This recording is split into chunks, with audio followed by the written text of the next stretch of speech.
तो अभी कोई आया हुआ है, पहले उनको एडमिट किया जाए। चलिए, तो कल जो हमने पढ़ा था पाठ, एक बार उसको देख लेते हैं।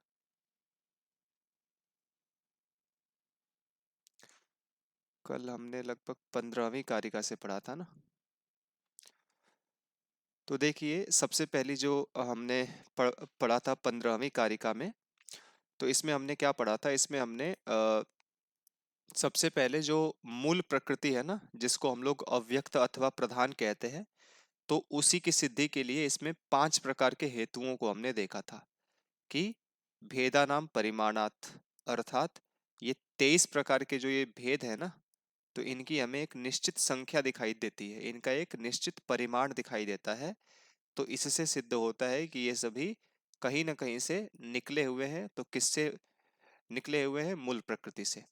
समन्वयात, अर्थात जिस प्रकार से एक छोटे से बालक को हम लोग देखते हैं जो बड़ा सज्जन है, तो हम लोग अनुमान करते हैं कि इसके पिता भी सज्जन होंगे। उसी प्रकार से प्रकृति के ये जो विविध विकार हैं 23 प्रकार के, जब हम इनको देखते हैं तो इनसे ही हम लोग मूल प्रकृति की समानता भी करते हैं कि निश्चित रूप से कोई न कोई मूल प्रकृति भी होगी। और शक्तितः प्रवृत्तिश्च, ठीक है, अर्थात मूल मूल प्रकृति की, है ना, अव्यक्त की शक्ति के कारण ही ये 23 प्रकार के तत्व अपने अपने कार्यों में प्रवृत्त होते हैं।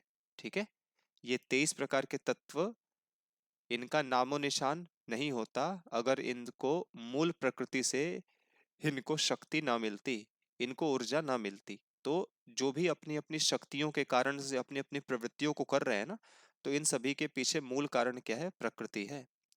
और कह रहे हैं कि कारण कार्य विभागात, और कारण कार्य में विभाग होता है। ये 23 प्रकार के तत्व जो है ये कार्य है, और मूल प्रकृति क्या है? कारण है। तो कारण और कार्य का विभाग होने से भी अव्यक्त की सिद्धि होती है। और कह रहे हैं कि अविभागात वैश्वरूप्यस्य, अर्थात विश्व में विभिन्न रूप हमें दिखाई पड़ता है। ठीक है, आप खिड़की को खोल करके देख लीजिए, इस प्रकृति में आपको इतना कुछ दिखाई देगा कि आप कॉपी पेन पर लिखते हुए रह जाएंगे, लेकिन कभी भी वह समाप्त नहीं होगा, है ना। इतने फूल हैं, इतने पौधे हैं, इतने सब कुछ हैं कि ये क्या है? ये विश्व का जो विभिन्न रूप है हमें दिखाई पड़ता है। लेकिन इनका प्रलय की प्रलय की अवस्था में इनका अविभाग हो जाता है। अविभाग मतलब ये एक है, दो रूप है, तीन रूप है, चार रूप है, पांच रूप है, छह रूप है, लेकिन ये सभी प्रलय अवस्था में इसी मूल प्रकृति में ही ये सभी क्या हो जाते हैं? समाहित हो जाते हैं। ठीक है, तो ये प्रलय अवस्था में जिस आश्रय को ग्रहण करते हैं, इससे भी यह सिद्ध होता है कि मूल प्रकृति नाम की कोई सत्ता है ना। अव्यक्त नाम का कोई ना कोई तत्व विद्यमान है, तभी ये सभी प्रलय की अवस्था में वहां पर आश्रित हो जाते हैं। ठीक है, तो ये कारिका बहुत महत्वपूर्ण है। परीक्षाओं में निश्चित रूप से यहाँ से प्रश्न आने की संभावना बनी रहती है। आपको ये 5 कारण याद कर लेने हैं, समझने हैं और याद करने हैं, एकदम रट जाने हैं। ठीक है, थोड़ा सा हिंदी व्याख्याओं को भी पढ़ सकते हैं, पुस्तकों की हिंदी व्याख्याओं को। बाकी राकेश शास्त्री जी की जो व्याख्या है आप उसको भी पढ़ सकते हैं, वो भी काफी अच्छे से हिंदी में डिस्क्राइब की होती है, तो उसमें आपको अच्छे से समझ में आएगा। ठीक है जी, तो इन इन कारणों से कह रहे हैं कि कारणम अव्यक्तम अस्ति। ऊपर के 5 कारणों के कारण से ये स्पष्ट होता है कि अव्यक्त नाम का कोई तत्व है, और यह तीनों गुणों के समुदयाच्च, समुदय से, तीनों गुणों के मेल से ही क्या होता है? ये प्रवृत्त होता है ना। प्रकृति जब प्रलयावस्था में थी ना, तो इसमें तीनों गुण क्या थे? समान अवस्था में विद्यमान थे। ठीक है, और इन्हीं गुणों में हलचल स्टार्ट हो गई। एक गुण एक दूसरे को दबाने लगा, फिर एक तीसरा वाला इसको दबाने लगा, कभी सत्वगुण इन दोनों पर हावी हो गया। तो इन तीनों गुणों में हलचल के कारण से, गति के कारण से ही इस प्रकृति का निर्माण हुआ है। और परिणाम के रूप में हमें क्या दिखाई पड़ता है? जिस प्रकार से जल विभिन्न आश्रयों को ग्रहण कर लेता है, इसी प्रकार से ये जो गुण है ना, ये प्रत्येक गुण भिन्न भिन्न आश्रय को ग्रहण करने के कारण से हमें भिन्न भिन्न रूप में दिखाई पड़ते हैं। ठीक है, समझ में आ गई ना ये कारिका? बताइए। जी। जब शांभवी जी बताइए, आप समझ में आ गई कारिका? जी, जी। चलिए आगे बढ़ते हैं। आगे जो है अब इस वाली कारिका में पुरुष की सिद्धि करते हैं कि पुरुष जो तत्व है ना, इसकी भी तो सिद्धि करनी है ना कि पुरुष है कि नहीं है। है ना? है तो कैसे हम लोग मानेंगे कि है? तो इसके पीछे भी इन्होंने चार कारण को बताया है। ठीक है? तो सबसे पहला कारण वो बता रहे हैं कि संघात परार्थत्वात्। संघात का मतलब 23 तत्वों का समूह। ठीक है? तो ये 23 तत्वों का समूह क्या स्वयं के लिए बनाया है ईश्वर ने? नहीं बनाया है ना। ये 23 प्रकार का जो तत्व है ये परार्थत्वात् अर्थात किसी दूसरे के लिए बनाया गया है, किसी दूसरे के उपभोग के लिए बनाया गया है। इससे भी यह सिद्ध होता है कि पुरुष ही वह सत्ता है जिसके लिए ये सृष्टि बनी है। ये पूरा जो प्रकृति का विकार हमें दिखाई पड़ता है, पेड़ों पर जो फल आते हैं, खेतों में जो अनाज उगता है, वो सब किसके लिए है? पुरुष के लिए है, क्योंकि प्रकृति अपना स्वयं ही उपभोग नहीं कर सकती है। ठीक है? और आगे कह रहे हैं कि त्रिगुणादि विपर्यात, है ना? जो एक कारिका हमने पढ़ा था, 7वीं 8वीं कारिका में, त्रिगुणम अविवेकी विषयः सामान्यम अचेतनम प्रसव धर्मी व्यक्तम तथा प्रधानम तद विपरीतस तथा च पुमान। तो उन्हीं तीन गुणों से, त्रिगुणम अविवेकी विषय सामान्यम अचेतनम प्रसव धर्मी इत्यादि गुणों से विपर्यात, विपर्यात मतलब भिन्न होने के कारण से, अलग होने के कारण से भी पुरुष की सिद्धि होती है कि हाँ पुरुष नाम का कोई तत्व है। तीसरा कारण कह रहे हैं कि अधिष्ठानात। अधिष्ठानात मतलब ये 23 प्रकार का जो ये समूह हमें दिखाई पड़ता है, विकार हमें दिखाई पड़ता है, तो कोई ना कोई तो इसका क्या बोलते हैं, कोई ना कोई तो इसका ऑपरेटर होगा ना। किसी न किसी के लिए ये बनाई गई है, कोई ना कोई इनका अधिष्ठाता है। अधिष्ठाता मतलब इस पर शासन करने वाला तो पुरुष ही है ना। पुरुष की ही इच्छा है कि वह इस प्रकृति का उपभोग करे, प्रकृति से अलग अलग पदार्थों की उत्पत्ति करे, उनका सेवन करे, है ना। तो पुरुष क्या है? अधिष्ठाता है। ठीक है? और क्या है? भोक्तृभावात, पुरुष ही इनका भोग भी करता है। ठीक है? इससे भी पुरुष की सिद्धि होती है। और कैवल्यार्थम प्रवृत्तेश्च, कैवल्य के लिए प्रवृत्ति कौन करता है? प्रकृति तो करेगी नहीं ना। प्रकृति तो जड़ है, प्रकृति कभी भी कैवल्य के लिए प्रयत्न नहीं करती है, लेकिन पुरुष जो है उसी को कैवल्य चाहिए।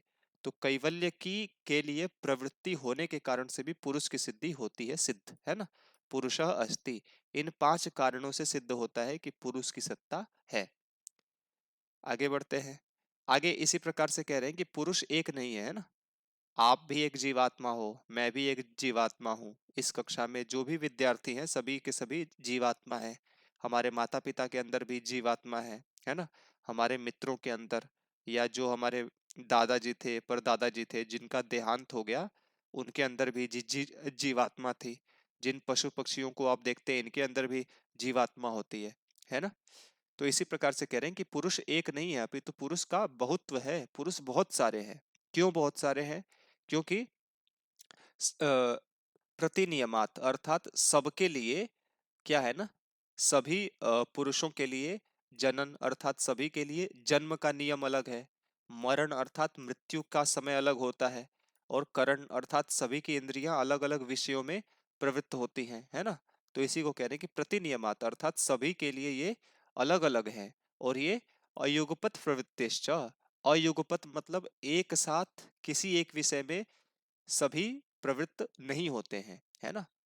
हम सभी पढ़ाई कर रहे हैं, कोई हो सकता है इस समय रनिंग कर रहा हो, कोई योग कर रहा हो, कोई प्राणायाम कर रहा हो, कोई ध्यान साधना कर रहा हो, है ना। या किसी को कोई ऐसा भी होगा जो अलग अलग प्रकार से मतलब सो रहा होगा। ठीक है, कुछ भी हो सकता है। तो सभी लोग एक साथ किसी कार्य में प्रवृत्त नहीं होते, सभी लोग अलग अलग कार्यों में प्रवृत्त होते हैं। इससे भी सिद्ध होता है कि पुरुष एक नहीं है, बहुत सारे हैं। तो और आगे कह रहे हैं कि त्रिगुणादि विपर्याच चैव, है ना। तो इन तीन गुणों से भिन्न होने के कारण से भी पुरुष का बहुत्व सिद्ध होता है। किसी के किसी के अंदर सत्व गुण अधिक है तो वो व्यक्ति सुखी दिखाई पड़ता है। किसी के अंदर रजोगुण की मात्रा है तो वह अपना गति कर रहा है, कोई ना कोई क्रियाशीलता उसके अंदर है। किसी के अंदर तमोगुण बहुत ज्यादा है तो वो शांत पड़ा हुआ है, मूड बिल्कुल। है ना, जोम्बी की तरह बना हुआ है। ठीक है, तो इस प्रकार से हमने देखा कि तीन गुणों के कारण से भी पुरुष का जो बहुत्व है ना वो सिद्ध होता है। ठीक है, समझ में आया आपको सांभवी जी? जी महोदय। हाँ, थोड़ा थोड़ा समझते जाइए। पहली बार पढ़ रहे हैं तो ध्यान रखिएगा कि 100% जो है ना आपको एक ही बार में मैं पढ़ा दूं और आपको समझ में आ जाए, ऐसा नहीं है। ये एक एक जो कारिका है ये मतलब एक एक घंटे का विषय है, कम से कम ये एक एक घंटे तक एक एक चीज को समझाओ, इसको एक्सप्लेन करो।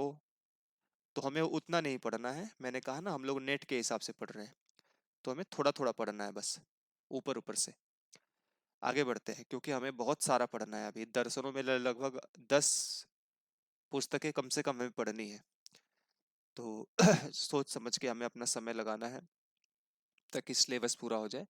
अब पुरुष के कुछ धर्मों के विषय में बताया गया है कि पुरुष जो है ना तस्मात् विपर्यासात सिद्धम।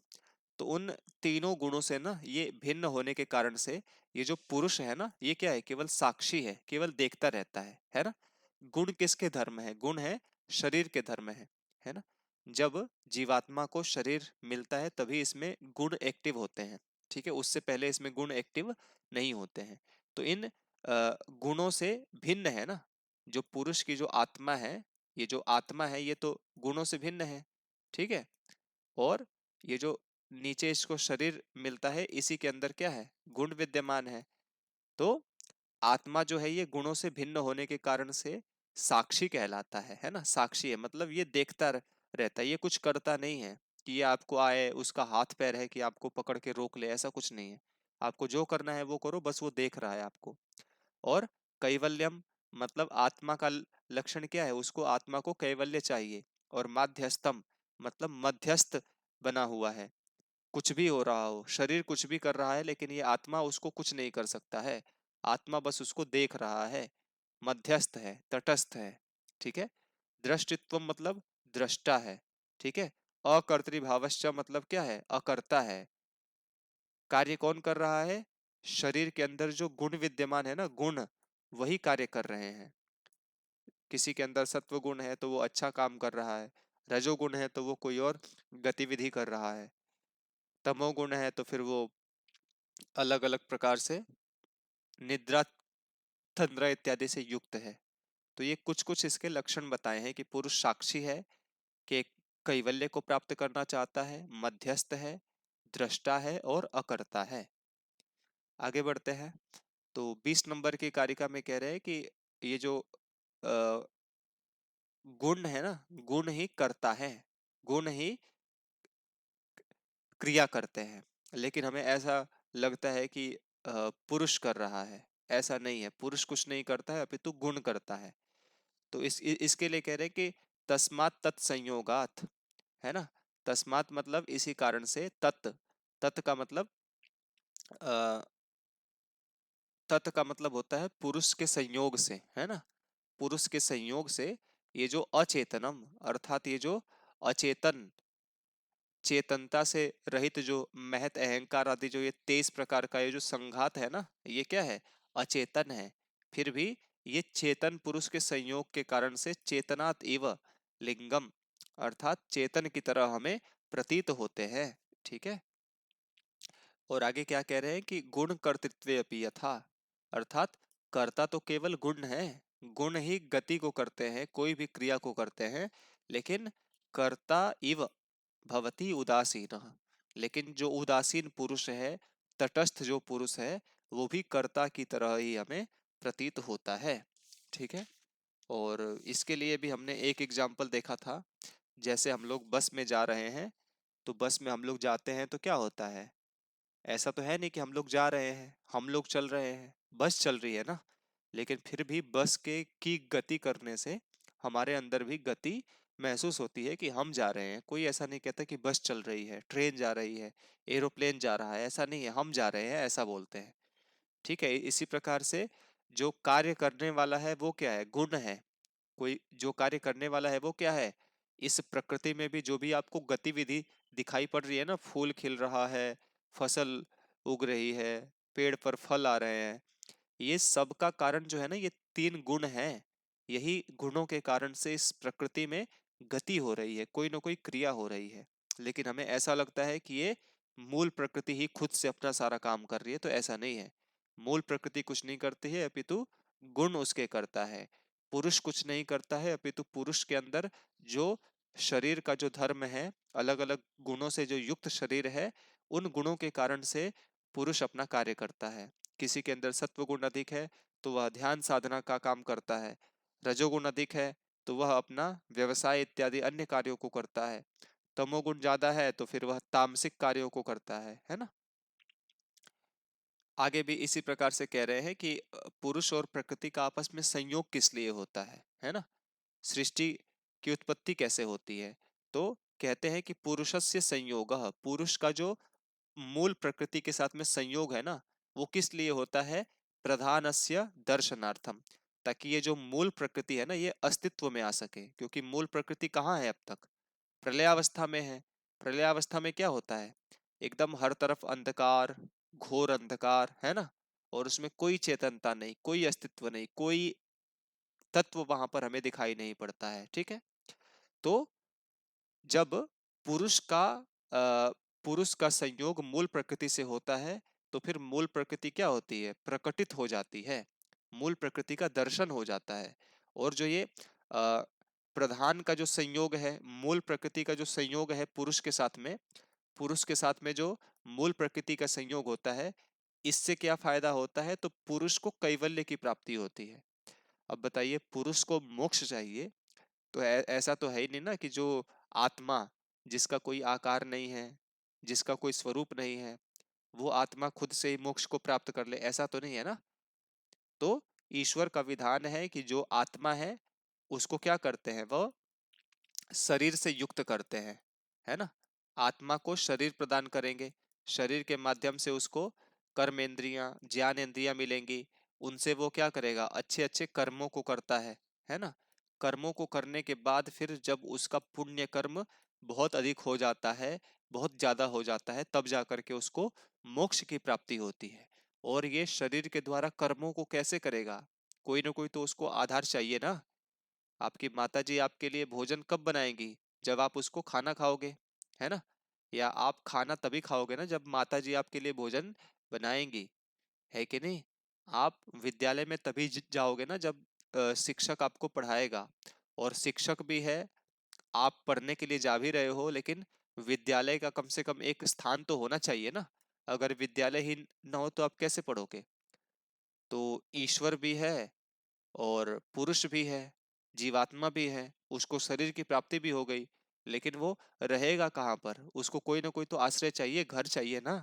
तो यही घर क्या है, मूल प्रकृति का जो विकार होता है ना, 23 प्रकार के जो तत्वों का हमें संग संघात दिखाई पड़ता है, ये किसके लिए बनाया गया है, ताकि पुरुष अपना यहाँ पर आए, अच्छे से खाए पिए, है ना। अलग अलग मौसम के हिसाब से, आजकल देखो सर्दी का मौसम आ गया है ना, तो अलग अलग प्रकार की अच्छी अच्छी सब्जियां आपको मिलेंगी, फल मिलेंगे, है ना। गर्मी का मौसम आता है, कितनी भयंकर गर्मी होती है, लेकिन गर्मी में जो पानी वाले जो फल होते हैं उनकी व्यवस्था आपके लिए की है ईश्वर ने, कि पानी की कमी होगी मुझे पता है, तो जाओ तुम, मैं तुमको पानी वाला फल दे रहा हूँ, है ना। तो अलग अलग परिस्थिति के हिसाब से हमें अलग अलग वस्तुओं की प्राप्ति होती है। तो ये क्यों होती है, ताकि हम लोग अपने कैवल्य की प्राप्ति करें। हमें इन वस्तुओं में नहीं खो जाना है कि कितना सुंदर ये संसार है ना। किसी की शादी हो गई तो वो अपनी पत्नी में ही डूब जाए कि मेरी बीवी कितनी सुंदर है, पत्नी मेरी कितनी सुंदर है, उसी की सुंदरता में खो जाए। तो ये सब क्या है, अज्ञानता है। ये सब क्या है, साधन है। पत्नी के लिए पुरुष और पुरुष के लिए पत्नी, ये सभी क्या है, आपस में सहयोगी हो सकते हैं, साधन हो सकते हैं, लेकिन गंतव्य क्या है, कैवल्य की प्राप्ति, मोक्ष की प्राप्ति। और ये क्यों होती है, क्योंकि ये जो संसार है ना ये दुखमय है ना। संसार में ऐसा कोई भी व्यक्ति नहीं है जो सुखी हो। तो हर एक व्यक्ति इन 3 प्रकार के दुखों से युक्त अवश्य होता है। किसी को आध्यात्मिक, किसी को आदि भौतिक, या किसी को आदि दैविक दुख अवश्य होता है। तो इन दुखों से व्यक्ति कब छूट सकता है, जब वह संसार से ऊपर उठ करके कैवल्य की प्राप्ति करे, है ना। ठीक है, तो इनका संयोग होता है आपस में। और इनका संयोग कैसे होता है, तो इनका संयोग होता है पंगु, अर्थात ये जो पुरुष है ना ये क्या है, लंगड़े व्यक्ति के समान है। पुरुष क्या है? लंगड़े व्यक्ति के समान है, मतलब इसके अंदर चेतनता है, इसके अंदर क्रियाशीलता तो है, लेकिन ये जा नहीं सकता है क्योंकि इसके पैर काम नहीं करते हैं। और ये जो प्रकृति है ना, वो क्या है? अंधी है। अंधी है का मतलब क्या है? वह अचेतन है, जड़ है, वह अपने आप कुछ कर नहीं सकती है। ठीक है। तो ये जो पुरुष है, प्रकृति के कंधे पर बैठता है, उसके बाद जा करके इनका संयोग होता है और वहां से अ, सर्ग की निर्मिति होती है, सृष्टि का निर्माण होता है। ठीक है। तो कल हमने इतना तक पढ़ा था। 22वीं वाली कारिका बहुत आसान है। प्रकृति से महत की उत्पत्ति होती है, महत से ततः अर्थात महत से अहंकार की उत्पत्ति होती है, अहंकार से जो 16 का जो गण है उसकी उत्पत्ति होती है, और मतलब उन 16 में भी जो 5 तन मात्राएं हैं उनसे 5 महाभूतों की उत्पत्ति हो जाती है। ठीक है। अब समझ में आ गया सांभवी जी आपको? जी महोदय। है ना? ठीक है। तो समझते जाइए आप सभी। आज आपका रिवीजन भी हो गया, इसका 20 मिनट लगा लेकिन आपका रिवीजन भी हो गया। और सभी लोग बताएंगे? सभी को स्पष्ट हो गया ना कल वाला विषय? हाँ जी। चलिए, 1 घंटा बचा हुआ है, 1 घंटे में हम लोग पढ़ते हैं। और 1 मिनट।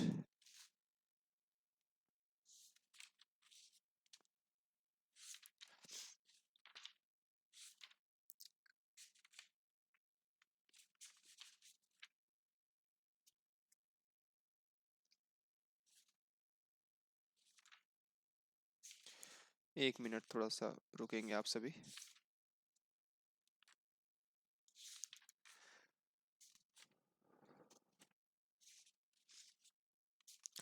तो ये जो है ना, 23 नंबर की जो कारिका है, 22 तक का भाग हम सभी देख देख चुके हैं। अब 23 नंबर की कारिका में हम लोग चल रहे हैं। तो 23 नंबर की कारिका में महत के बारे में बता रहे हैं। महत अर्थात बुद्धि। क्योंकि पीछे की कारिकाओं में किसके किसके विषय में बात हो गई? मूल प्रकृति के विषय में बात हो चुकी है ना? और प्रकृति से सबसे पहले किसकी उत्पत्ति होती है? महत की उत्पत्ति होती है ना? प्रकृति के बारे में बता दिया कि प्रकृति कैसी कैसी होती है, किस किस प्रकार से इसकी सिद्धि हो सकती है। ठीक है जी। तो उसके बाद किसका नंबर आता है? मूल प्रकृति के बाद में मूल प्रकृति से महत की उत्पत्ति होती है ना? प्रकृतिर महन आया था ना, प्रकृतिर महान, अर्थात प्रकृति से महत की उत्पत्ति होती है। तो इसीलिए महत को बता रहे हैं कि भाई बुद्धि कैसी होती है। ठीक है। तो बुद्धि के बारे में बता रहे हैं कि अध्यवसाय बुद्धि धर्मो ज्ञानम विराग ऐश्वर्यम सात्विकम एतद रूपम तामसम तस्माद तामसम अस्माद विपर्यस्तम। तो कह रहे हैं कि जो बुद्धि है ना, इसका लक्षण आप सभी याद रखना, अध्यवसाय बुद्धि। ठीक है। अध्यवसाय बुद्धि मतलब बुद्धि का लक्षण क्या है? अध्यवसाय। अध्यवसाय मतलब किसी भी वस्तु के विषय में निश्चित ज्ञान करना ही बुद्धि कहलाता है ना? बुद्धि का लक्षण क्या है? किसी भी विषय में निश्चित ज्ञान को करना। जब किसी भी विषय में हमें निश्चित ज्ञान हो जाता है तो उसी को हम लोग बुद्धि कहते हैं। ठीक है। जब हमने देखा कि पर्वत के पीछे धुआं निकल रहा है, तो जिस समय हमें ये स्पष्ट हो जाए कि पर्वत के पास में अग्नि के कारण से ही ये धुआं निकल रहा है, मतलब पर्वत के पीछे अग्नि जल रही है, तो उसी को कहेंगे बुद्धि। ठीक है। जो चीज हमें एकदम 100% श्योर हो जाए, हम जो एकदम सत्य ज्ञान होता है, निश्चित ज्ञान होता है, वही बुद्धि कहलाता है। ठीक है। अब बुद्धि का कुछ स्वरूप बताया गया। ठीक है। कि बुद्धि के जो है ना, ये बुद्धि के जो है ये कुछ स्वरूप बताए गए हैं। ठीक है। तो बताया गया कि सात्विकम अर्थात बुद्धि के सात्विक रूप कौन कौन से हैं? तो बता रहे हैं कि धर्म, ज्ञानम, विराग, और कह रहे ऐश्वर्य, है ना? तो ये सभी क्या है? सात्विकम एतद रूपम, अर्थात ये सभी बुद्धि के सात्विक रूप हैं। धर्म, ज्ञान, विराग और ऐश्वर्य। ठीक है। तो हमें बस इतना ही पढ़ना है कि बुद्धि के सात्विक रूप में धर्म, ज्ञान, विराग और ऐश्वर्य आता है। और कह रहे हैं कि तामसम अस्माद विपर्यस्तम, मतलब अस्माद विपर्यस्तम, इसी सात्विक रूप से ही ना जो विपर्यस्तम भिन्न रूप होता है, विपरीत रूप होता है, उसी को तामस रूप कहते हैं, बुद्धि का तामस रूप कहते हैं। तो इसी का आप अपोजिट कर दो तो धर्म के स्थान पर अधर्म कर दो तो ये तामस का रूप हो जाएगा। ज्ञान के स्थान पर अज्ञान कर दोगे तो ये तामस का रूप हो जाएगा। विराग के स्थान पर राग कर दोगे तो ये बुद्धि का तामस रूप हो जाएगा। ऐश्वर्य के स्थान पर अनैश्वर्य कर दोगे तो ये बुद्धि का तामस रूप हो जाएगा। ठीक है। अब ये धर्म क्या है, ज्ञान क्या है, विराग क्या है और ऐश्वर्य क्या है, ये सभी आप थोड़ा सा खुद से मेहनत कीजिएगा और पुस्तकों में देखिएगा। परीक्षा में आपको इसके अंदर से क्वेश्चन नहीं आएगा कि धर्म कितने प्रकार का है, ज्ञान कितने प्रकार का है, विराग ऐश्वर्य कितने प्रकार का है। ठीक है। तो तीन बातें इसमें आई हैं। सबसे पहले आया है कि बुद्धि का लक्षण क्या है, तो अध्यवसाय बुद्धि, किसी भी पदार्थ के विषय में निश्चित ज्ञान होना ही बुद्धि कहलाता है। बुद्धि के चार सात्विक रूप हैं, धर्म, ज्ञान, विराग और ऐश्वर्य। बुद्धि के चार ही तामसिक रूप हैं जो इसी के विपरीत हैं, अधर्म, अज्ञान, राग और अनैश्वर्य। ठीक है, सभी को स्पष्ट हो गया ये कार्य का। हाँ जी। और लोग बताइए जी। शीघ्रता से। ठीक है, और लोग, पूजा जी शांत हैं आप लोग, क्या बात है। हाँ, हो गया। ठीक है, चलिए थोड़ा थोड़ा बस समझते जाइए, थोड़ी थोड़ी बस ये हमें कारिकाओं की पंक्तियों को ध्यान रखना है कि ये कितनी बात हमसे कह रहा है बस। इसके अलावा हमें और कुछ नहीं जानना है नेट के लिए। इसके बाद जो भी आपको पढ़ना है ज्ञान के लिए आप अलग से पढ़िएगा। आगे बढ़ते हैं। तो कह रहे हैं कि अभिमानो हंकारः तस्माद् द्विविधः प्रवर्तते सर्गः एकादशकश्च गणः तन्मात्र पंचकश्चैव सात्विकम् एकादशकः प्रवर्तते वैकृतात् अहंकारात् भूतादेस्तन्मात्र सह तामसस्तैजसादुभयम्। तो महत के बाद में किसका नंबर आता है सृष्टि में, अहंकार। है ना। ओंकार। महत से अहंकार की उत्पत्ति होती है। तो अब अहंकार के विषय में बता रहे हैं कि अहंकार किस किस प्रकार के स्वरूप वाला है। तो कह रहे हैं कि अभिमानो अहंकार, ये अभिमान का लक्षण है, अहंकार का लक्षण है। अभिमान, अभिमान का मतलब क्या है, कि मैं मेरा इत्यादि की भावना होना, है ना। मैं देख रहा हूं या मेरी कोई वस्तु है, मेरी आंख है, मेरा हाथ है, इसी प्रकार की भावना को ही अहंकार कहते हैं। और अहंकार से द्विविधा प्रवर्तते सर्गः, दो प्रकार से सृष्टि की उत्पत्ति होती है। ठीक है। अब आप लोग एक बात बताइए कि अहंकार से किसकी उत्पत्ति होती है मुख्य रूप से, बताइए। पीछे आ चुका है ना, बताइए अहंकार से किसकी उत्पत्ति होती है। पंच तन्मात्रा। पंच दस तन्मात्राओं की इंद्रिय जो। उत्पत्ति, पंच तन्मात्राओं की उत्पत्ति मुख्य रूप से होती है। लेकिन जो 11 जो इंद्रियों का समूह है ना, उसकी उत्पत्ति भी अहंकार से ही होती है। ठीक है। तो इसी को बता रहे हैं कि इसमें दो प्रकार से सृष्टि की उत्पत्ति होती है, सृष्टि की प्रक्रिया होती है। सबसे पहले तो ये जो एकादशकश्च गणः, अर्थात जो 11 का जो गण है, 11 के गण में आप सभी को पता है पंच ज्ञानेंद्रिया, पंच कर्मेंद्रिया और एक मन, है ना। अभी आगे आने वाला है कि वो कौन कौन से हैं। तो ये जो 11 का जो गण हो गया वो दो प्रकार से इसका सर्ग होता है ना, सृष्टि होती है। तो पहला प्रकार हो गया 11 का जो गण है इसका निर्माण होना। दूसरा कह रहे हैं कि तन्मात्र पंचकश्चैव, अर्थात जो 5 की संख्या में तन्मात्राएं है ना, शब्द, स्पर्श, रूप, रसगंध, तो ये दूसरी इसकी सृष्टि है। ठीक है। तो अभिमान अर्थात मैं, मेरा इत्यादि की भावना को ही अहंकार कहते हैं। अहंकार से दो प्रकार से सृष्टि बनती है। एक तो 11 प्रकार का ये जो है ना, ये हो गया अहंकार। तो इसमें सबसे पहले ये 11 प्रकार से, जो 11 प्रकार के जो ज्ञानेंद्रिया, कर्मेंद्रिया इत्यादि हैं वो, और ये 5 जो है तन मात्राएं, तो इन दो प्रकार से इसकी सृष्टि होती है। ठीक है। अब ये जो 11 जो तत्व है ना, ज्ञानेंद्रिया, कर्मेंद्रिया इत्यादि, 11 का जो समूह है इसको भी कुछ नाम दिया गया है। 5 का ये जो समूह है इसको भी कुछ नाम दिया गया है। ठीक है। तो कह रहे हैं कि सात्विकम एकादशकः, सात्विक एकादशकः, अर्थात ये जो है ना 11 का जो समूह है इसको अहंकार का सात्विक रूप कहा गया है ना। जैसे बुद्धि, बुद्धि में जैसे सात्विक रूप था, इसी प्रकार से अहंकार में भी ये जो 11 का जो समूह है इसको सात्विक रूप कहा गया है। ठीक है। और आगे कह रहे हैं कि प्रवर्तते वैकृतात् अहंकारात्, और इसी को सात्विक होने के कारण से इसको वैकृत अहंकार कहते हैं। ठीक है, ये वैकृत नामक अहंकार से ये प्रवृत्त होता है। ठीक है, तो इसको वैकृत अहंकार कहते हैं।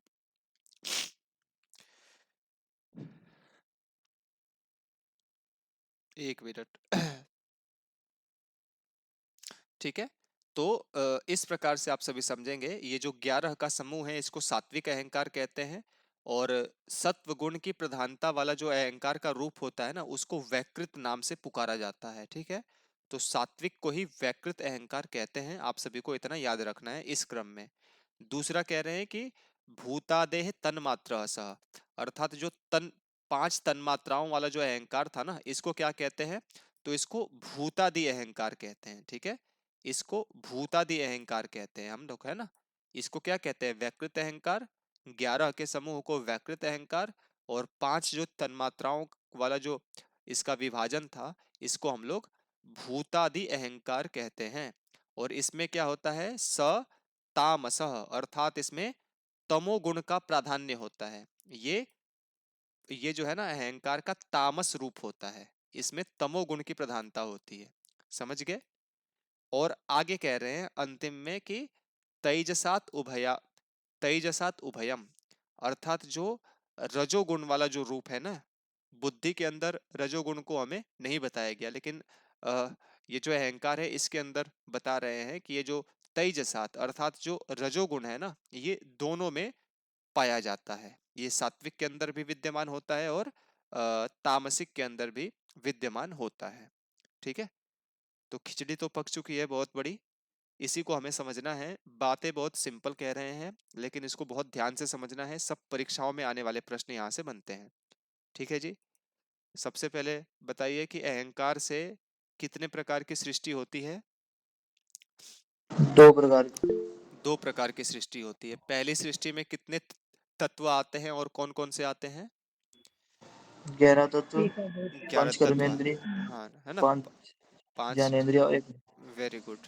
और दूसरी जो सृष्टि होती है अहंकार से, वो कितने प्रकार, उसमें कितने तत्व होते हैं और कौन से होते हैं।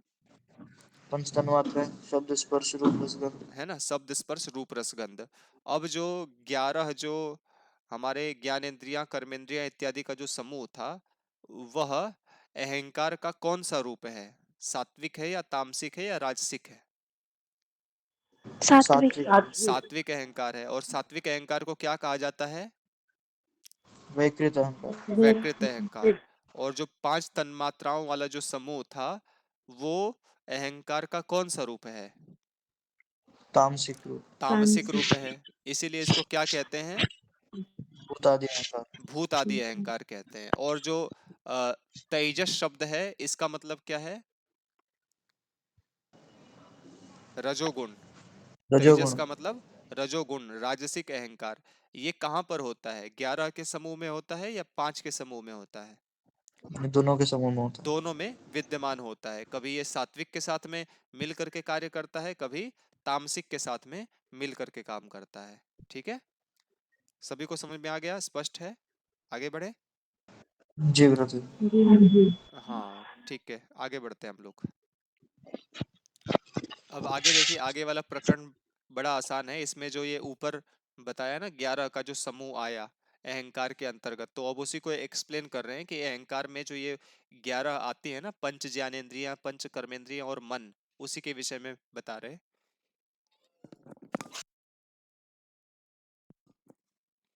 तो तो इसमें क्या तो इसमें क्या बता रहे हैं कि बुद्धिन्द्रियाणि चक्षु श्रोत्र घ्राण रसन त्वगाख्यानि वाक् पाणिपाद पायुपस्थानि कर्मेंद्रियाण्याहु। तो कह रहे हैं कि बुद्धि इंद्रियाणी अर्थात ज्ञान इंद्रियां कौन कौन सी होती है। तो ज्ञान इंद्रियां आप लोग बोलते जाइए, कौन कौन सी होती है। सबसे पहले सबसे पहले किसका नाम आया, श्रुत। चक्षु। दूसरे नंबर पर, श्रुत। तीसरे नंबर पर, घ्राण। चौथे नंबर पर रस, रसना, रस और घ्राण। ना रसना। रसना, और पांचवे नंबर पर त्वक, वाक। त्वचा। त्वक, त्वक है ना, त्वक मतलब त्वचा।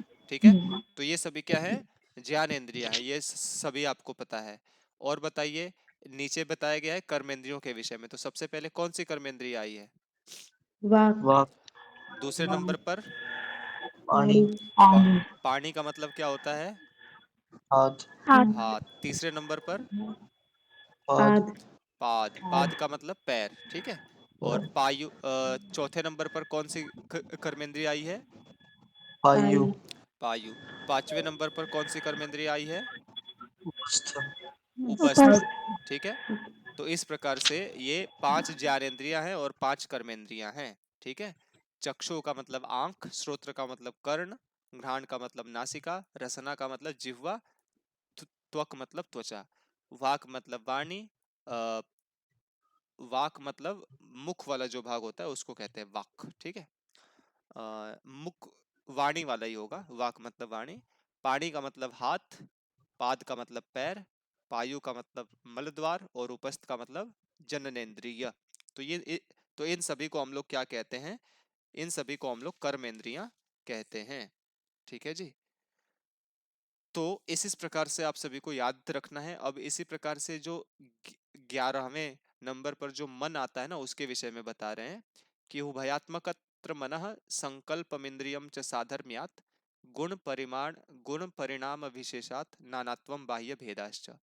तो कह रहे हैं कि उभयात्मकम अत्र मनः, अर्थात जो मन है ना, अत्र, इन दोनों में ही क्या होता है? उभयात्मकम, अर्थात इन दोनों में विद्यमान होता है, ठीक है। मन जो होता है कर्मेंद्रियों के साथ में भी काम करता है और ज्ञानेंद्रियों के साथ में भी इसका उठना बैठना लगा रहता है।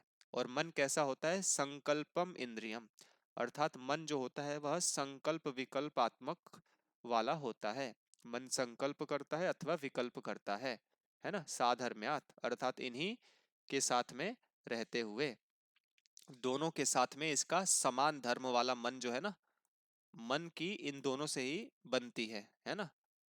मन इन दोनों के साथ ही समान धर्म से रहता हुआ कभी यह संकल्प करता है, कभी यह विकल्प करता है, ठीक है। और आगे कह रहे हैं कि गुण परिणाम विशेषात, और मन जो है ना, मन ये क्या है, ये जो 11 जो इंद्रियां हैं ना, 11 जो इंद्रियां हैं, इनके गुणों के परिणाम के कारण से, ठीक है, इनके गुणों के परिणाम से नानात्वम और बाह्य भेदाश्च, नानात्वम मतलब अनेक प्रकार के, और बाह्य मतलब अनेकत्व और बाह्य भेद इसके होते हैं, ठीक है। तो इसमें मुख्य रूप से मन के विषय में इन्होंने एक पंक्ति में बताया लास्ट वाले में, कि मन जो होता है संकल्पक केंद्रीय होता है, संकल्प विकल्पात्मक होता है, और मन इन दोनों के साथ ही समान धर्म से विद्यमान रहते हुए, और दोनों के साथ ही अच्छी प्रकार से इसका जो भी है व्यवहार होता है।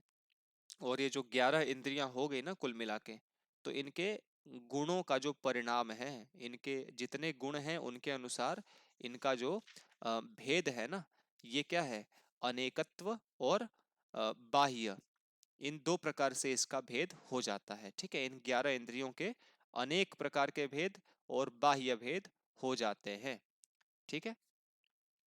और आगे इसके विषय में और भी कुछ बातें आएंगी, वहां पर इसको देखेंगे, ठीक है जी। समझ में आ गई आप लोगों को कार्य का ये दोनों? आगे बढ़े, हाँ जी। ठीक है जी। चलिए आगे बढ़ते हैं।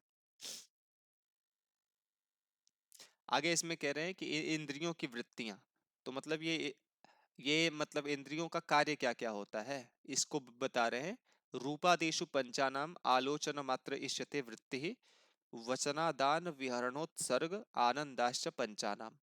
तो कह रहे हैं कि पंचानाम, अर्थात जो सबसे पहले जो 5 बताया ना ज्ञान इंद्रियों का, तो उसको कह रहे हैं कि रूपादेशु, अर्थात रूप आदि जो था ना, चक्षु श्रोत्र घ्राण रसन त्वगाख्यानि, तो उसी को कह रहे हैं, चक्षु को ही रूप से यहाँ पर संबोधित किया हुआ है, कि चक्षु श्रोत्र घ्राण रसन और त्वक में, इन पांचों का जो है ना, आलोचनम मात्र इष्यते वृत्ति, मतलब रूप का, जैसे चक्षु का क्या होता है? आलोचन मतलब देखना, है ना।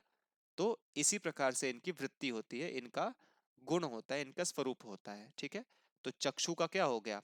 चक्षु का हो गया रूप को देखना, श्रोत्र का क्या हो गया, सुनना, है ना, और रसना का क्या हो गया, रस की अनुभूति करना, है ना, घ्राण का क्या हो गया, गंध लेना, त्वक का क्या हो गया, स्पर्श करना।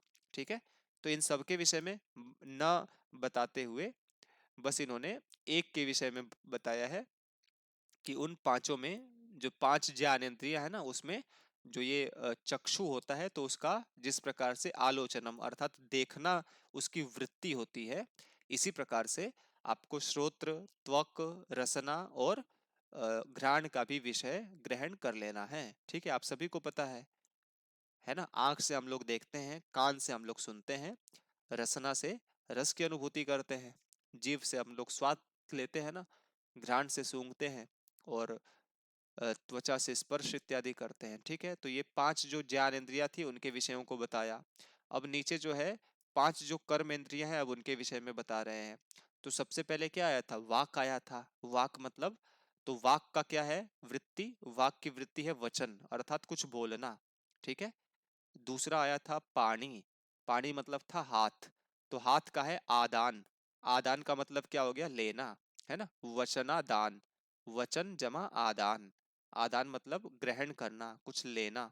ठीक है, आगे कह रहे हैं विहरण, विहरण किसका विषय है, तीसरे का विषय है, वाक पाणी पाद, अर्थात पैर से हम लोग क्या करते हैं, विहरण अर्थात कहीं पर हम लोग विह, विहरण करते हैं, भ्रमण करते हैं, कहीं भी जा सकते हैं पैर के द्वारा। ठीक है, और कह रहे हैं चौथे नंबर पर आया था पायु, तो पायु का क्या विषय है, उत्सर्ग, पायु की वृत्ति है उत्सर्ग, पायु मतलब होता है मलद्वार, तो पायु अर्थात मलद्वार, तो पायु का जो वृत्ति है, पायु की वृत्ति उत्सर्ग है, मल त्याग करना ही उसकी वृत्ति है। और कह रहे हैं कि पांचवें नंबर पर कर्मेंद्रिय आई थी उपस्थेंद्रिय जननेन्द्रिय, तो उसका विषय क्या है, आनंदाह अर्थात आनंद की प्राप्ति करना ही क्या है, उपस्थ का विषय है। ठीक है, तो ये पांच ज्ञानेंद्रियों के विषय बता दिए और पांच कर्मेंद्रियों की वृत्ति को इन्होंने बता दिया। ठीक है, आगे बढ़ते हैं, समझ में आ गया ना आप सभी को। हाँ जी गुरुदेव। चलिए, केवल पांच ही लोग हैं ना, कौन कौन है थोड़ा सा देख लिया जाए ध्यान से आप सभी को। अच्छा, मैं ही दो जगह हूँ इसमें आज, अच्छा शेयर भी कर रहा हूँ ना इसलिए, चार ही लोग हैं आज केवल। सर्दी आ रही है ना, अब आप लोगों की परीक्षा का समय आ गया, मतलब घड़ी आ गई, अब भी जो कक्षाओं में रेगुलर बना होगा तो उसी को माना जाएगा कि वो पढ़ाई लिखाई करने वाला बच्चा है और उसी को सफलता प्राप्त होगी। ठीक है, क्योंकि अब सर्दी शुरू हो चुकी है और बहुत भयंकर अभी सर्दी पड़ेगी जल्दी ही। तो ठीक है, थोड़ा सा पुरुषार्थ हमें करना चाहिए ना, परिश्रम करना चाहिए, क्योंकि दुनिया के लोग रहते हैं सुबह के समय में, है ना, रजाई में ओढ़ करके बैठ करके सोना किसको पसंद नहीं है, लेकिन थोड़ा बहुत तपस्या हम लोग करेंगे तो उससे ही हम लोग अपने अपने प्रयोजन की सिद्धि कर पाएंगे। ठीक है जी, चलिए आगे हम लोग बढ़ते हैं। अब आगे इसमें कह रहे हैं 29 नंबर की जो कारिका है, इसमें अब आगे बता रहे हैं और तत्वों के बारे में। तो कह रहे हैं कि स्वालक्षण्यम वृत्तिस्त्रयस्य शैषा भवत्य सामान्या सामान्यकरण वृत्ति ही प्राणाद्या वायवः पंच, वायवः पंच। तो कह रहे हैं कि त्रयस्य अर्थात जो तीन है ना, तीन कौन कौन से हैं, बुद्धि,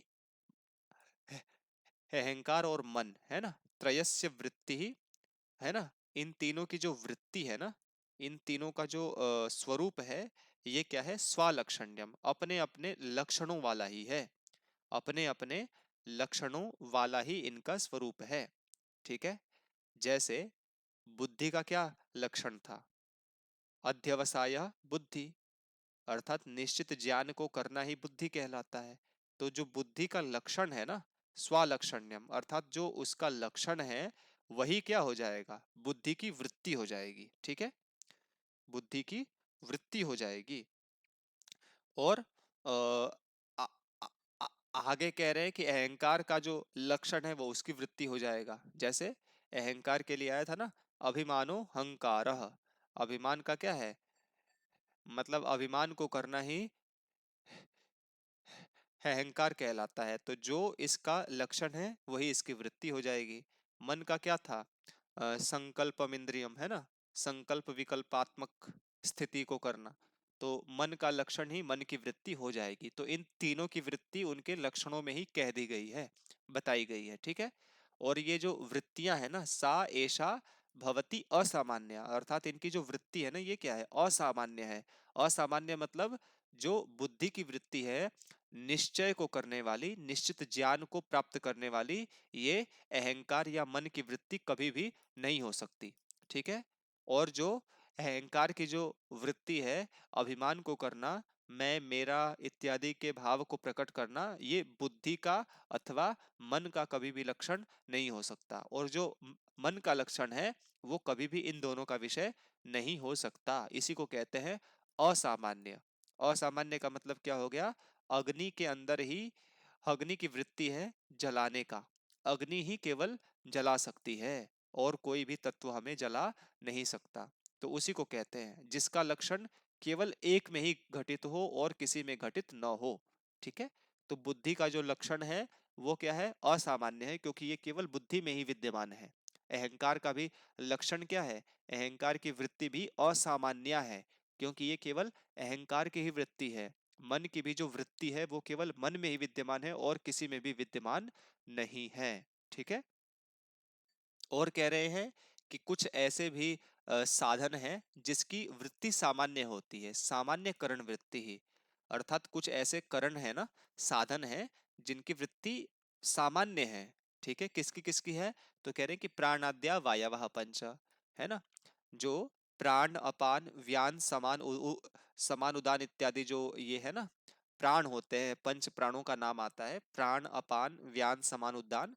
तो इनकी वृत्तियां समान होती है, ठीक है, सामान्य वृत्ति होती है। सामान्य होने का क्या मतलब है?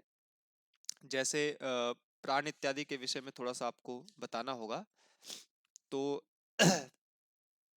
प्राण का मतलब क्या होता है?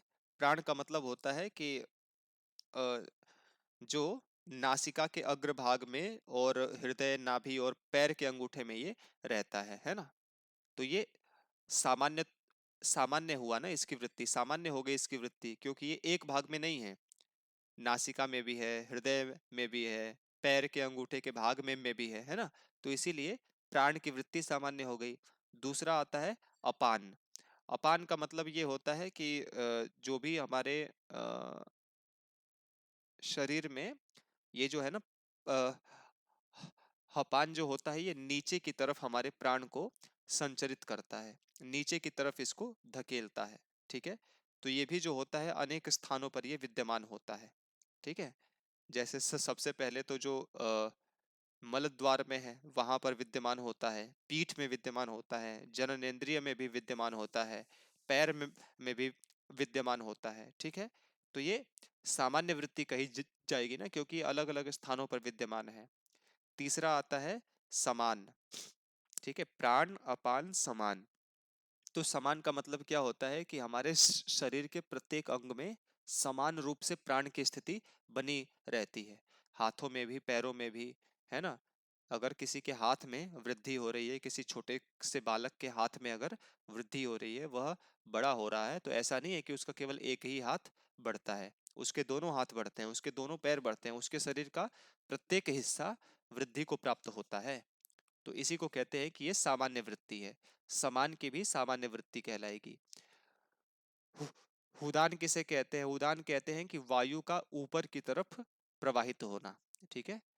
उदान कहते हैं कि वायु का ऊपर की तरफ प्रवाहित होना, ठीक है। जैसे जो हृदय है, कंठ है, तालु है, सिर है इत्यादि, तो ये इसके अंदर इसका स्थान माना गया है ना, ठीक है। तो वायु को ऊपर की तरफ प्रवाहित करता है। जो भी रक्त का जो काम होता है ना, नसों में जो रक्त प्रवाहित होता है, तो ये रक्त को ऊपर की तरफ भेजने का काम करता है सिर इत्यादि भागों में। और व्यान को कहते हैं, व्यान भी समान से थोड़ा सा मिलता हुआ है, कि इसमें क्या होता है कि प्राणवायु का जो संचार है ना, संपूर्ण शरीर में जो स्थित होती है त्वचा, वहां पर भी वायु का प्रवाह होता है, ठीक है। किसके द्वारा होता है? व्यान के द्वारा।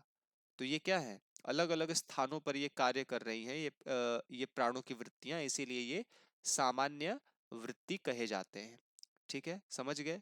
असामान्य का मतलब जो केवल एक में हो और किसी में भी ना हो। सामान्य का मतलब जो एक के अलावा भी कई स्थानों पर देखा जाए। तो प्राण, अपान, समान, उदान और व्यान, ये 5 प्रकार के प्राण होते हैं। और ये प्राण का मतलब क्या है? जो भी हमारे शरीर की एनर्जी है उसको अलग अलग स्थानों पर ये डिवाइड करते हैं। कोई ऊपर की तरफ भेजता है, कोई नीचे की तरफ भेजता है, कोई संपूर्ण शरीर में कार्य करता है ना? तो इस प्रकार से इनको हमने देखा। समझ में आ रहा है आप सभी को? आगे बढ़े, हाँ जी। आगे बढ़ते हैं। तो ये कह रहे हैं कि ये जो है ना, इन सभी करणों में जो भी हमने देखे, हमने ज्ञानेंद्रियों को देखा, कर्मेंद्रियों को देखा, बुद्धि को देखा, मन को देखा, अहंकार को देखा। तो इनके साथ में जब कोई गति होती है ना, कोई भी क्रिया होती है, तो कभी ये एक साथ होती है और कभी क्रमशः होती है, एक एक कर करके होती है। ठीक है, तो इसको भी ध्यानपूर्वक समझिए, थोड़ा सा समझने वाला विषय है ये, लेकिन समझ में आ जाएगा। तो कह रहे हैं कि युगपत चतुष्टयस्य तु वृत्ति क्रमशश्च तस्य निर्दिष्टा दृष्टे तथाप्यदृष्टे त्रयस्य तत्पूर्विका वृत्ति, है ना? तो कहते हैं कि दृष्टे, दृष्ट का मतलब क्या होता प्रत्यक्ष। है ना? यक्ष। दृष्ट का मतलब क्या हो गया? प्रत्यक्ष। तो प्रत्यक्ष विषय के होने पर ये जो चतुष्टय से वृत्ति, चतुष्टय मतलब किसको कहते हैं? चतुष्टय का मतलब आप लोग ध्यान रखना, बुद्धि, अहंकार और मन के साथ किसी इंद्रिय का जुड़ जाना। ठीक है, बुद्धि, अहंकार, मन के साथ में कोई भी इंद्रिय जुड़ती है तो इसी को कहते हैं चतुष्टय। तो इन चारों की जो वृत्ति है ना, ये प्रत्यक्ष विषय में कभी युगपत, कभी एक साथ दिखाई पड़ती है, और कभी क्रमशः, तस्य क्रमशः निर्दिष्टा, कभी यह वृत्ति क्रमशः एक एक कर करके दिखाई पड़ती है। ठीक है, तो एक साथ वाली वृत्ति को देखिए, जैसे प्रत्यक्ष, प्रत्यक्ष के समय में आप लोग यदि देखेंगे तो प्रत्यक्ष विषय, मान लो आप कहीं जा रहे हो, ठीक है, बारिश का मौसम हो रहा है और एक कहीं से सांप जो है वो आ गया। ठीक है, सांप कैसा होगा, कैसे बनेगा सांप? चलिए छोड़िए, बस सांप को मान लीजिए। सांप को इस प्रकार से आप मान लीजिए, क्या बन रहा है ये? चलिए सांप को बस ऐसे ऐसे ऐसे ऐसे मान लीजिए, अब ठीक है है ना? तो ये सांप मान लो आपको दिखाई पड़ गया कहीं, है ना? आप कहीं जा रहे हो, बारिश हो रही है, आपको सांप दिखाई पड़ गया, तो ये बताओ, आप यहाँ पर सोचोगे या विचार करोगे या फिर वहां से भाग लोगे तुरंत एक ही बार में? क्या करोगे आप सभी? बिना विचारे सब भाग जाएंगे। बिना विचारे भाग जाएंगे। ठीक है, तो सबसे पहले क्या होता है, सांप जब हमें दिखाई पड़ता है तो सबसे पहले इंद्रिय काम करती है। आंख जो होती है ना, आंख सबसे पहले उसको देखती है कि यहाँ पर सांप है। ठीक है, और मन जो होता है ना, तुरंत निश्चित करता है कि अरे ये तो सच में सांप है। फिर जो अहंकार है, ये करता है कि अरे ये तो बिल्कुल मेरे सामने ही है, एकदम बिल्कुल मेरे सामने ही है, मैं इससे आहत हो जाऊंगा, ये मुझे डस लेगा, मेरा हानि हो जाएगी, मेरी हानि हो जाएगी। तुरंत अहंकार भी जो है अभिमान की भावना को व्यक्त करता है। फिर बुद्धि कहती है कि फिर एक काम करो, निश्चित करके आप यहाँ से 9 2 11 हो जाओ, है ना? बुद्धि क्या करती है, एक ब्लू टिक उनको दे देती है कि अब यहाँ से आपको भागना है शीघ्रता से। ठीक है, तो कह रहे हैं कि इन चारों की जो वृत्ति होती है ना, प्रत्यक्ष विषय में कभी तो एक साथ दिखाई पड़ती है कि ये सब कुछ एक ही साथ हो रहा है ना? आपको सांप दिखाई पड़ा तो आप ऐसा नहीं है कि एक एक करके सोचोगे, ऐसा नहीं है, मैं तो बस बता रहा हूं कि आप लोग कैसे कैसे सोचते हैं, हम सभी कैसे कैसे सोचते हैं। लेकिन हम सभी क्या होता है, तुरंत फाइनल करके हम लोग वहां से 9 2 11 हो जाते हैं। लेकिन कभी कभी क्या होता है ना, प्रत्यक्ष विषय के उपस्थित होने पर भी ये वृत्तियां जो है ना, एक एक करके काम करती है। ठीक है, एक एक करके काम करती है। मान लो उसी बारिश का समय है, लेकिन उस समय रात्रि का समय है। ठीक है, रात्रि का समय है, और ये जो सांप है ना वो इस प्रकार से पड़ा हुआ है।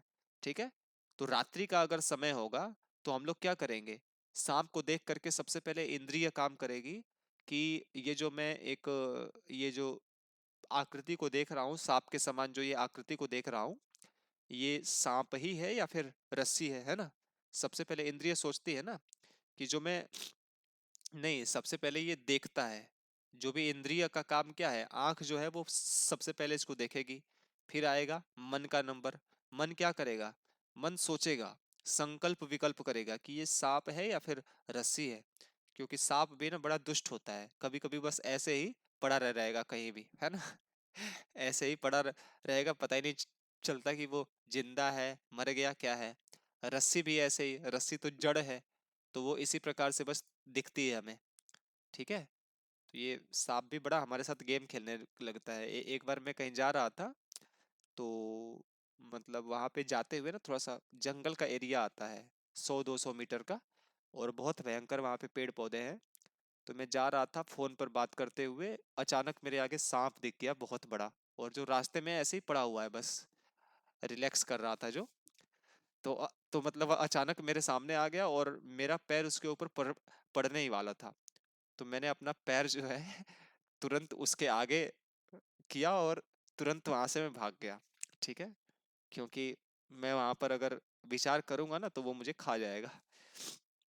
तो कहने का मतलब क्या है, रात्रि का समय है तो सबसे पहले इंद्रिय उसको देखती है सांप को। मन क्या करता है, संकल्प विकल्प करता है कि ये सांप ही है या फिर कुछ और है।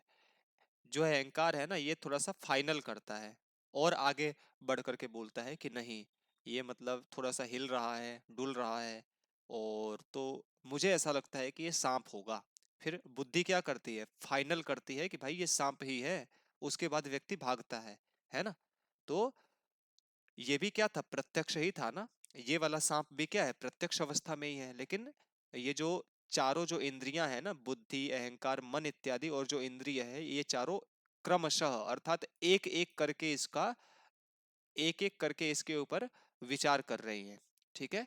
लेकिन जब आपको प्रातः काल के समय जब आपको यही सब कुछ दिखाई पड़ेगा तो आप बिना विचारे आप वहां से भाग जाओगे। ठीक है। तो ये प्रत्यक्ष विषय में कभी इन चारों की वृत्ति एक साथ, तो कभी क्रमशः एक एक के क्रम से दिखाई पड़ती है। लेकिन कह रहे हैं कि अदृष्टे, अदृष्टे का मतलब जो विषय प्रत्यक्ष नहीं है। प्रत्यक्ष नहीं है का मतलब परोक्ष विषय। और परोक्ष विषय दो में होता है, एक तो अनुमान में होता है और एक शब्द प्रमाण में भी होता है। ठीक है। तो परोक्ष विषयों में क्या होता है, जो विषय अदृष्ट है, जो परोक्ष है, प्रत्यक्ष से जो इतर विषय है, उसमें त्रयस्य तत्पूर्विका वृत्ति, अर्थात इन तीनों की जो वृत्ति है ना, बुद्धि, अहंकार और मन की वृत्ति जो है ना, तत्पूर्विका वृत्ति। यहाँ पर तत्पूर्विका का मतलब क्या लेंगे, 1 मिनट।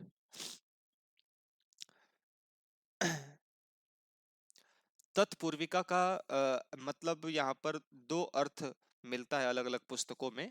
तो सबसे पहले तत्पूर्विका का मतलब होता है, एक ही अर्थ से बस आप लोग समझिए। तत् का मतलब ये होता है कि प्रत्यक्ष पूर्विका होती है, प्रत्यक्ष पूर्वक ही होती है। ठीक है।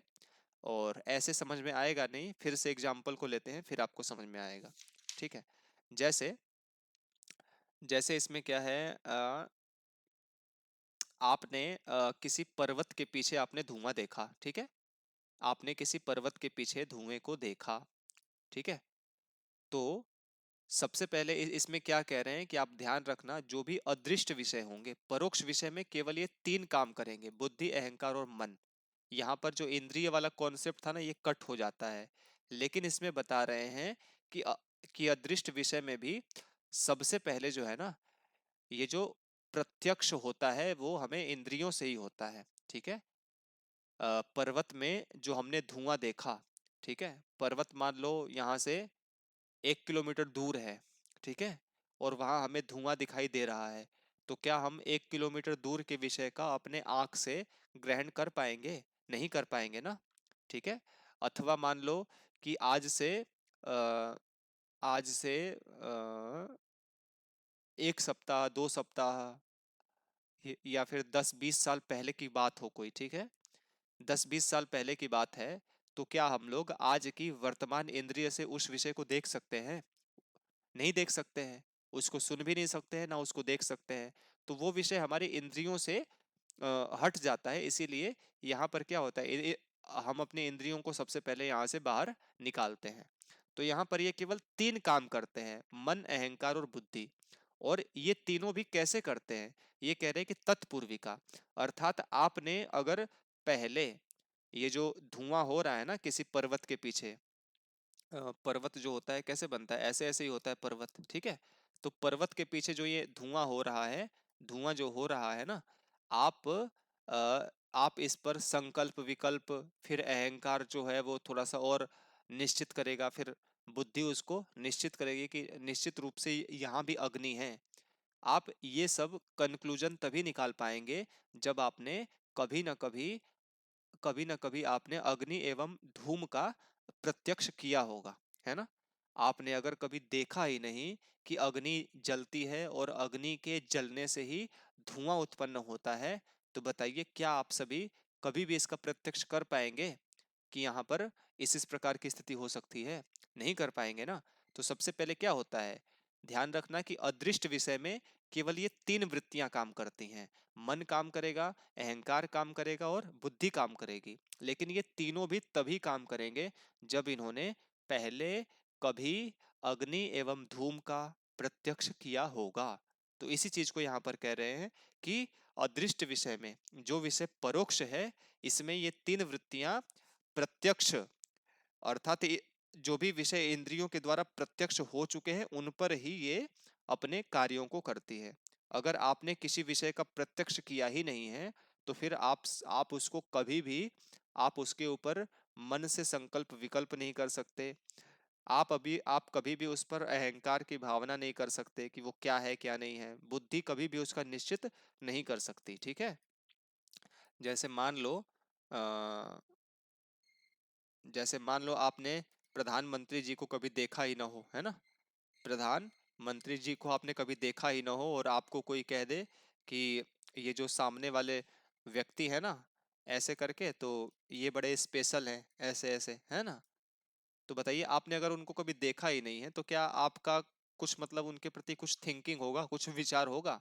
आप तो बस उनके सामने ही साइड में, आप उनको बस साइड साइड में इस प्रकार से आप उनके खड़े हो गए जा करके। लेकिन आपको अगर पहले से पता होगा कि भाई ये प्रधानमंत्री हैं, तो आप पहले तो 2 मीटर दूर जा करके खड़े होंगे, है ना। और उसके बाद आप अपने मन में बहुत कुछ सोचेंगे कि ये तो प्रधानमंत्री हैं, मतलब इनका कितना अच्छा लाइफ स्टाइल है, इनके आगे पीछे एसपीजी कमांडो हैं, इनकी गाड़ी कितनी महंगी होती है और कितनी सिक्योरिटी होती है, और इनको कितने सारे लोग इनको अपना आइडियल मानते हैं। हजार थिंकिंग आपके अंदर होगी। और लास्ट में एक का अहंकार की भावना भी होती है कि प्रधानमंत्री हैं तो क्या हुआ, मेरे देश के ही तो हैं, क्यों ना प्रधानमंत्री जी के साथ जा करके एक सेल्फी खींच लूं मैं। बुद्धि फिर क्या करेगी, बार बार सोचते हुए फाइनल कर लेगी कि चलो प्रधानमंत्री जी से थोड़ी सी बात कर लेते हैं, मिल लेते हैं, या कुछ जो भी है इनको आदर सत्कार या सम्मान प्रकट कर लेते हैं, है ना।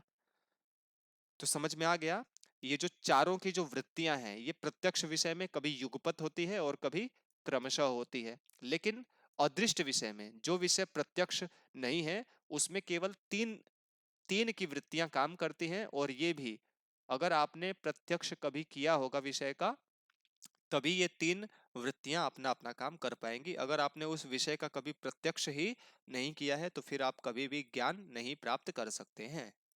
समझ में आया आप सभी को? सभी लोग हाँ बताइए। जी। जी महोदय। ठीक है, कक्षाओं में समझ में आ जाता है ना, बाद में नहीं समझ में आता है ना, यही समस्या है ना। चलिए कोई बात नहीं, थोड़ा सा मेहनत किया कीजिए आप लोग। आप लोगों को मैं पढ़ा रहा हूँ ना, तो ऐसा मत समझना कि बस एक बार पढ़ा पढ़ा दिया, ऐसा कुछ नहीं है। हमने भी बहुत बार इसको पढ़ना समझना पड़ा है कि ये क्या हो रहा है, युगपत मतलब क्या है, क्रमशः मतलब क्या है, तत्पूर्विका का मतलब क्या है। तो बहुत माथापच्ची करनी पड़ती है। एक व्याख्या को देखते हैं, दूसरी व्याख्या को देखते हैं, तीसरी पुस्तक को देखते हैं, तीसरे विद्वान की बात को सुनते हैं, तब जा कर के बात समझ में आती है। और संस्कृत के फील्ड में तो ऐसा अकाल पड़ा हुआ है। सांख्य कारिका को तो वैसे काफी सारे लोगों ने पढ़ाया है यूट्यूब वगैरह पे, लेकिन कई सारे ऐसे विषय हैं जिसके ऊपर कोई शिक्षक ही प्राप्त नहीं होते, है ना। तो काफी समस्या हो जाती है। इसीलिए आपको जितने विषयों को पढ़ने का अवसर मिलता है उसको पढ़ लेना चाहिए, क्योंकि और विषयों में बहुत सारी चीजें, बहुत सारी सामग्री हमें मिल जाती है, लेकिन संस्कृत जगत के जो मतलब श्रेष्ठ विद्वान होते हैं, वे सोशल मीडिया से आज भी बहुत दूर हैं। सोशल मीडिया से आज भी संस्कृत का जो ज्ञान है ना, ये बहुत दूर है। ठीक है जी। तो जितना भी आप लोगों को मिल जाए उसको ग्रहण कर लेना चाहिए, जिससे भी मिले उससे ग्रहण कर लेना चाहिए, अपने मुख्य लक्ष्य को ध्यान में रखते हुए।